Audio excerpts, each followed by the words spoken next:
1984년 10월 16일 프랑스 보주의 한 마을.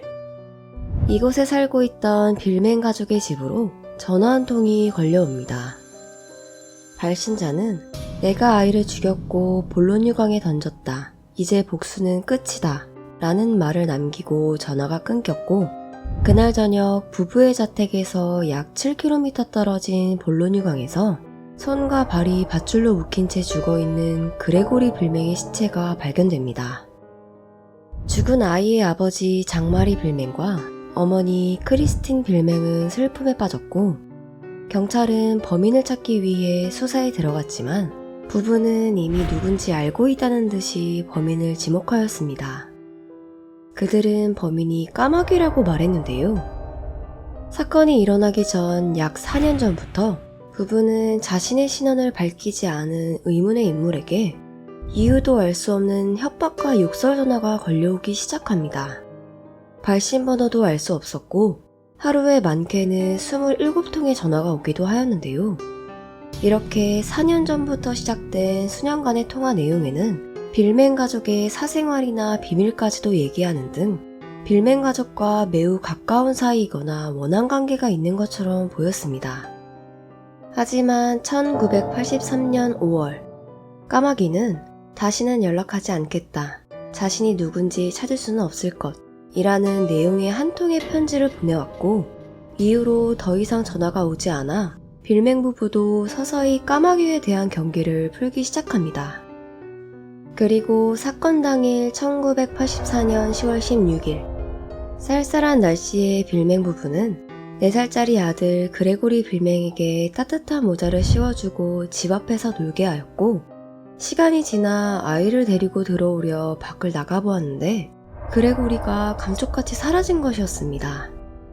부부는 바로 경찰에 신고하고 그레고리를 애타게 찾았지만 그레고리는 싸늘한 주검으로 부부의 곁으로 돌아오게 됩니다. 그리고 사건 다음 날 빌맹 부부에게 한 통의 편지가 도착하는데요. 편지에는 그레고리의 죽음을 조롱하면서 이게 자신의 복수라고 적혀 있었는데 1년 전 더 이상 연락이 오지 않았던 까마귀의 편지였습니다. 그리고 까마귀가 편지를 붙인 날짜는 아이가 살해당한 당일 오후였고, 편지가 접수된 곳은 빌맹 부부가 살고 있던 마을 우체국이었습니다. 경찰은 여러 정황과 편지의 내용으로 까마귀라는 인물이 외부인이 아닌 마을 사람 혹은 빌맹 가족 중 한 사람일 수도 있다는 결론을 내렸습니다. 우선 경찰은 빌맨 가족을 중심으로 편지와의 필체 대조를 실시하였고, 그 결과 그레고리 아버지 장마리의 사촌인 베르나르 라로슈가 용의자로 지목됩니다. 여기서 사건 당일 베르나르가 그레고리와 함께 있다는 걸 보았다는 목격자가 나오면서 경찰은 베르나르를 구속하는데요. 하지만 경찰은 결정적인 살해 증거를 찾지 못하였고 3개월 후 베르나르는 무죄를 선고받고 석방되었습니다. 이후 그레고리의 아버지 장마리는 베르나르의 범행이 확실하다면서 그를 죽일 거라고 언론에 인터뷰하였고, 경찰의 보호를 받지 못한 베르나르는 결국 장마리의 총에 살해당하고 맙니다.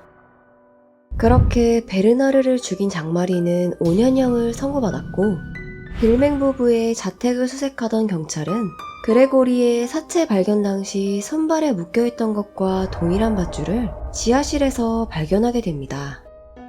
이후 경찰은 부부를 집중적으로 수사하였고, 사건 당일 그레고리의 엄마인 크리스틴이 편지를 발송하기 위해 우체국에 들렸다는 사실을 알게 되면서 크리스틴이 새로운 용의자 선상에 오르게 됩니다. 그렇게 크리스틴은 불구속 입건이 되지만 정황만 있을 뿐 확실한 증거가 없어 무죄로 석방되는데요.